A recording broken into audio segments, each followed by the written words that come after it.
Olá, amigos do canal Investir Cada Vez Melhor. Hoje, 1º de abril de 2022, gravo aqui o fechamento da semana e também o fechamento do mês de março. Vamos lá.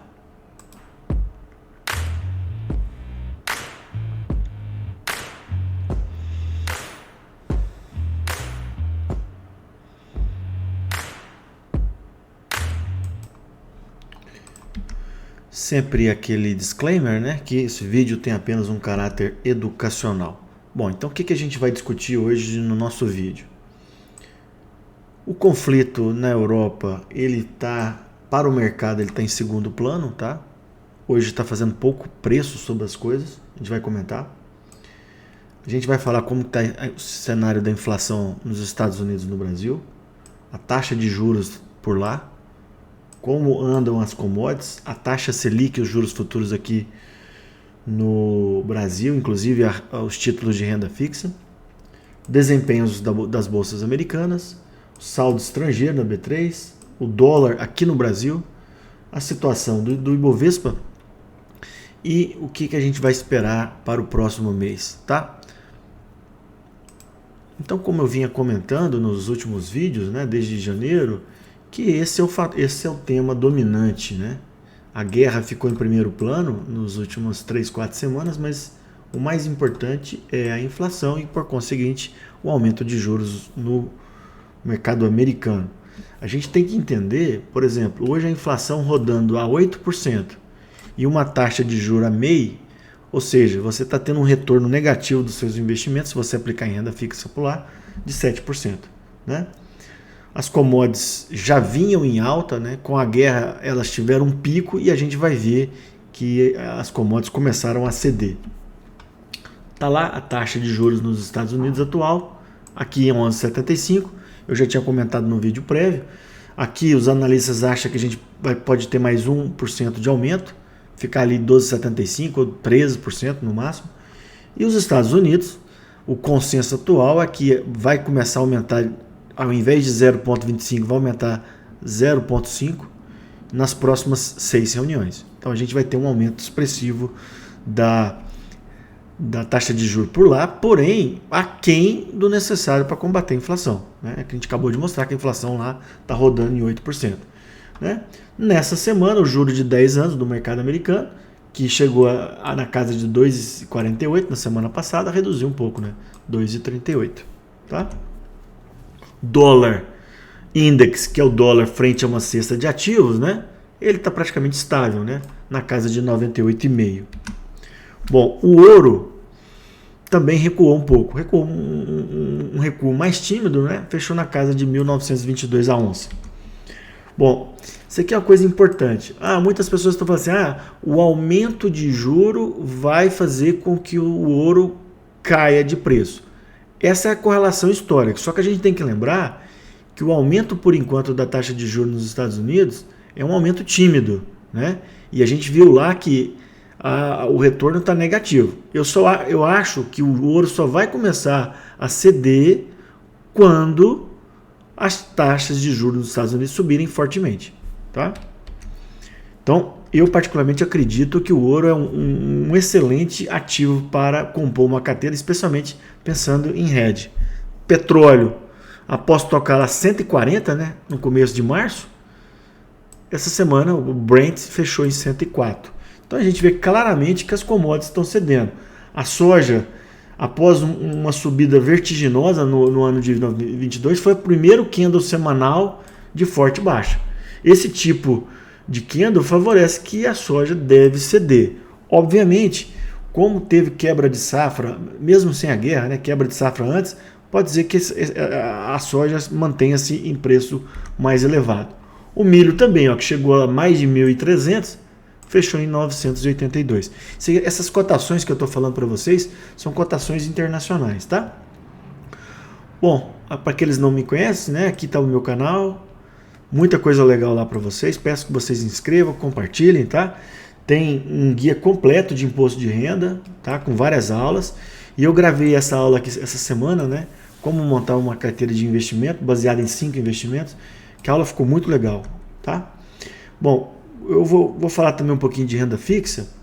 Então estava lá, no dia 21, os títulos pré-fixados aqui no Brasil, no Tesouro Direto, pagando em torno de 12, e o IPCA 2035, IPCA mais 5,7, tá? Caiu agora para 5,46. Por que caiu? Né? Porque a taxa de juro futuro vem caindo. Ela teve um pico lá de quase 13% e vem caindo nos últimos tempos. Lembrando que é a taxa de juro futuro que faz os preços no Tesouro Direto, tá? Lembrando, cai a taxa, aumenta o preço dos títulos, né? Se você olhar aqui, ó, o título aqui estava hoje, né, 1937, estava lá 1850, tá?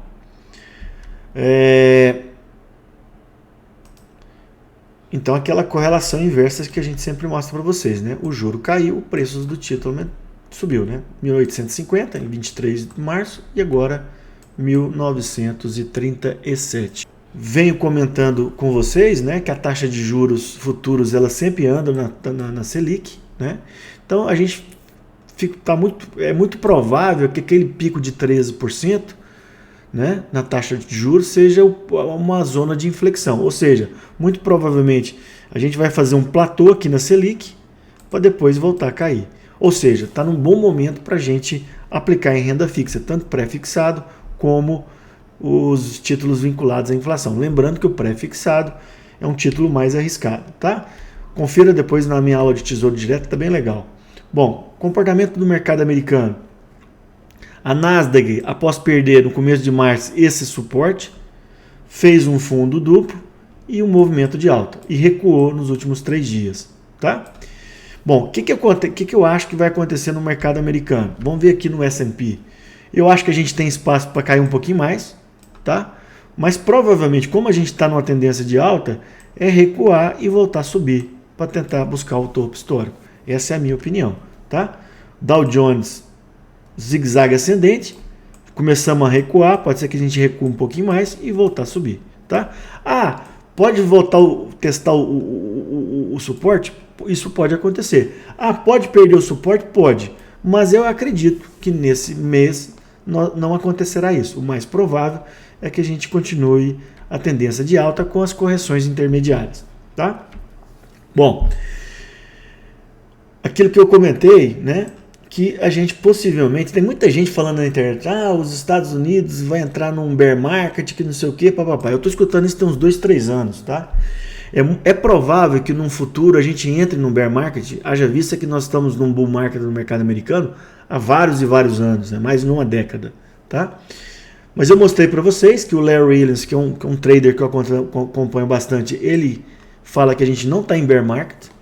E nessa entrevista aqui da Infomoney, que esse Jim Rogers, né, que é um ex-sócio do George Soros, ele fala que acalmando a guerra como está acalmando, a gente vai ter uma alta agora no mercado americano, que pode durar esse ano ainda, e aí sim, só no ano que vem ou no final do ano que a gente poderia entrar num bear market, tá? Então assim, eu acredito que a gente vai continuar em alta, tá? O que está acontecendo, tá? Esse gráfico ilustra muito, eu já mostrei outros gráficos semelhantes aqui com vocês. Então aqui, ó, o que tem? Eu comparei o EWZ, essa linha azul, ele vinha caindo, diferentemente das ações americanas, e agora em 22 ele subiu fortemente, tá? O EWZ é um ETF Brasil negociado lá em Nova York, tá? Bom, o que aconteceu? As bolsas americanas estavam em alta e começaram a recuar em 2022. Só que esse recuo, nós atingimos aquele suporte que eu mostrei para vocês e a gente já voltou para uma tendência de alta, tá? Em contrapartida, várias ações estão em quedas expressivas. Disney, Facebook, Netflix, inclusive, segundo alguns analistas, gerando até oportunidades, tá? Então a gente tem que compreender o seguinte: o índice americano ele recuou e voltou a subir, porém várias e várias ações despencaram. Então nós já temos o bear market em algumas ações. Por isso que eu acredito que a gente tem que ser muito seletivo na escolha de ações, tanto aqui no Brasil como no mercado americano, tá? Os investidores estrangeiros continuam fortes aqui no Brasil, já entrando quase 100 bilhões nos 3 primeiros meses do ano, tá? Isso faz com que, um dos motivos, né, que o dólar continue em queda, ele não aguentou o suporte nos 5,70 e fechou agora o dólar futuro em 4,69, tá? Obviamente que após uma queda de mais de 20% no dólar aqui no Brasil frente ao real, eu já enxergo uma oportunidade. Já enxergava a R$5 e a 4,70 muito mais. Pode cair mais? Pode, tá? Porém, eu acho que para composição de carteira, eu acho que é um bom motivo para a gente pensar em aumentar nossa exposição em dólar, tá? Aqui aquilo que eu tinha mostrado, aqui num gráfico de mais longo prazo, o dólar perdeu esse suporte aqui, ó, tá? Eu acho que nós estamos muito próximos de um fundo de médio prazo. Eu acho, essa é a minha opinião, tá? Porque o grande problema é que esses fatores de queda aqui, ó, continuam pressionando a moeda americana, que são as sanções à Rússia e o preço das commodities, fluxo estrangeiro que eu acabei de mostrar para vocês e o carry trade, né? Que é aquilo, o cara pega dinheiro fora nos Estados Unidos a menos de 1% e aplica aqui no Brasil a quase 12%, né? Esses fatores de alta aqui, ó, por enquanto eles estão em segundo plano, mas com a proximidade das eleições e com o arrefecimento da guerra, eu acho que esses fatores de alta podem prevalecer, tá? O mais importante é que vocês façam seus investimentos sem seguir a manada, tá? A manada, usualmente, ela faz um movimento que não tem lógica, que é um movimento muitas vezes errático. Olha aqui, por exemplo, eu já mostrei para vocês, num estudo em meados de março, feito pela Ambima, houve um aumento na renda fixa de 100 bilhões nos fundos de renda fixa e nos fundos de ações, menos 23. Enquanto os estrangeiros colocaram 90 bi na Bolsa Brasileira, as pessoas físicas tiraram menos 16. Quer dizer, o cara tirou para aplicar na renda fixa que estava pagando por volta de 10, 11%. Agora está pagando 11,75%. Só que ele perdeu um movimento na Bolsa de 20%. Por isso que você tem que colocar na sua cabeça que tem que ter espaço para uma composição de carteira, tanto de renda fixa como de renda variável. Sempre, tá? O Ibovespa dolarizado já sobe mais de 40%, né? Aqui eu coloquei quase 40%, mas já subiu mais, já está mais de 40% com a queda do Ibov. Para a gente finalizar, qual que é a minha perspectiva para o Ibov? Para a semana que vem, curto prazo, para o mês de abril e para o ano de 2022. Tá? Eu acho, se vocês olharem aqui, isso aqui é o gráfico do Bovespa, a gente já vem desde os 107 mil numa linha reta até 122. Tá? Inclusive, hoje a gente renovou a máxima do ano, tá? Em 120, quase 122 mil pontos, com bom volume. Tá? Só que é o seguinte, o risco agora ficou grande, né? Porque o ideal era que o mercado fizesse um recuo, né, para depois voltar a subir e buscar 125 e 131 mil pontos, que é o topo histórico. Tá? Eu acho que no mês de abril a gente tem uma chance muito grande de buscar o topo histórico. Eu acho. Tá? Porém, no curtíssimo prazo, ou seja, nos próximos dias, eu acho que a gente pode recuar e a faixa de 115 mil pontos é um suporte, tá? Então, curtíssimo prazo, a gente pode ter uma correção, mas o alvo do mês eu acho que é o topo histórico em 131 mil pontos, tá? Uma coisa importante, eu estou falando para vocês que eu acho que a gente vai recuar, é uma correção. Correção, lembre-se que numa tendência de alta, a gente sempre vai ter uma expansão dos preços, uma correção e depois expansão novamente.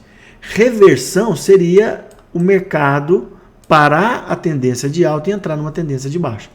Aqui eu não vejo reversão ainda no mercado.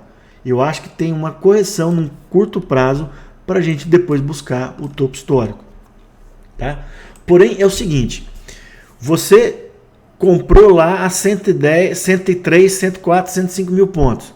chegou a hora de você realizar. Vamos supor, você comprou 2.000 ações de tal empresa, vai lá, vende a metade, vende 1/3. Porque o risco começou a ficar maior e o retorno ficou menor. Tá?